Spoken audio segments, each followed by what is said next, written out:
ওই যে বুড়িমার কথা মনে আছে, যে আমার নবীর রাস্তায় কাঁটা বিছিয়ে রাখত? মায়ার নবী ফজরের সময় মসজিদে যাবার সময় কাঁটাগুলিকে হাত দিয়ে সরিয়ে সরিয়ে তারপর মসজিদে যেতেন।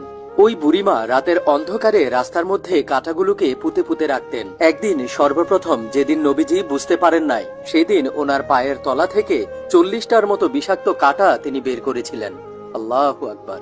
এরপরে নবীজি কাঁটাগুলোকে দু হাতে সরিয়ে আমার নবী, রহমতের নবী, সারোয়ারে দুজাহান মসজিদে যেতেন। একদিন আমার নবী দেখলেন রাস্তায় কোনো কাঁটা নাই। তিনি জিজ্ঞাসা করলেন, আজ রাস্তায় কোনো কাঁটা নাই কেন? সাথে থাকা লোকজন উত্তর দিল, হুজুর, আপনার রাস্তায় যে বুড়ি কাঁটা বিছিয়ে রাখতো সে অসুস্থ, বিছানায় পড়ে আছে। এই সেই বুড়ির বাড়ি, যেখানে হাজিগণ হজ করতে গেলে এই বাড়িটি দেখতে যান। বুড়ির বাড়ি থেকে সামান্য পরিমাণ দূরে অবস্থিত এই সেই মসজিদ, যে মসজিদে নবীজি রাসূলুল্লাহ সাল্লাল্লাহু আলাইহি ওয়াসাল্লাম নামাজ পড়তেন। সুবহানাল্লাহ।